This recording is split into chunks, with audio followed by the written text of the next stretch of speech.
Makukuha na ba kaagad ang resulta ngayon? Apo, Doc. Ilan taon na ako?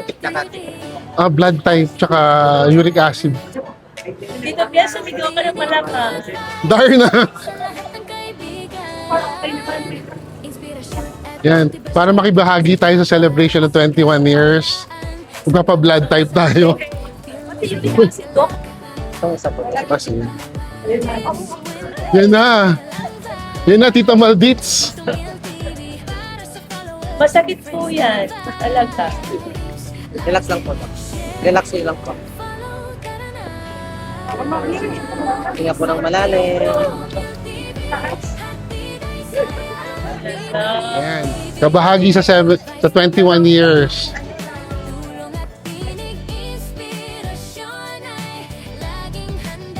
Tingnan natin kung yun pa rin yung type ko.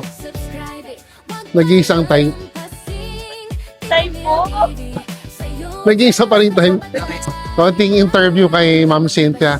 So, kailan natatag tong CRM? Ano year? 30, 2005. Opo. 2000. Yes po. 2005. Saan nag-start ito? Nag-start po kami dito rin sa Poblacion 4, pero dito lang sa may malapit sa may LDB. Ngayon. Tapos kailan kayo lumipat dito sa may Malbar Avenue, katabi ng primary school? 10 years ago na po. 10 years ago. So, nag-start kayo ng mga laboratory lang, pero napansin ko may medical clinic na rin kayo sa likod. Kailan nag-start ito? Ito po, nag-start na noong 2015.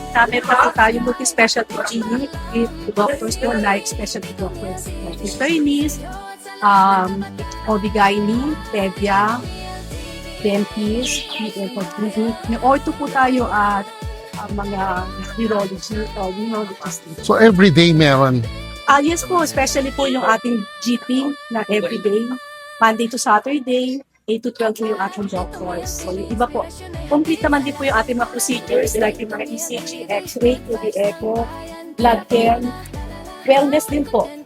Sa abot kayang halaga. Yes, Ngayon, nakikita ko maraming award ng CRM at si Ma'am Cynthia, hindi lamang sa local, global. So ano yung inspirasyon niyo, Ma'am Cynthia? Bakit patuloy yung pagbibigay niyo ng ganitong klaseng serbisyo na abot kaya ng mga Tomasino at mga karatig bayan? Yun ang po, una-una, thank you Lord na parang ito po kasi yung mission, naging mission ko na rin at the same time naman po. Alam ko na sa maliit naming paraan, ito na yung way po namin para ibigay kung ano po yung meron po kami, yung talent na binigay din po ni Lord.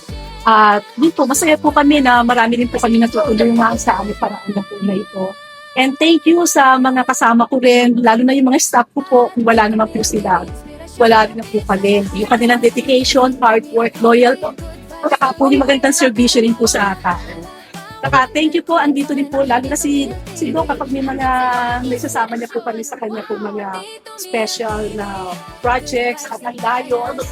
Thank you kawal-kawal sa mga meetings po na. So 21 years sila nagsiserve na dito sa Santo Tomas at Karatig Bayan.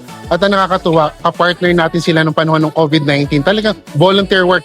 Sila pa yung nagbibigay kaysa tumatanggap. So, mabuhay po Ma'am Cynthia and more years. 4 years na lang, silver na ano. Yeah. Parang paglalaki, magdidipin na rin ko sa 25 years. Congratulations celebrating 21 years dito sa CRM along Malbar Avenue. Thank you. Oy, kabahagi ako ha. Oh. At saka, may tinapay pa. Salamat ko. Salamat ko. Thank you. May result na rin.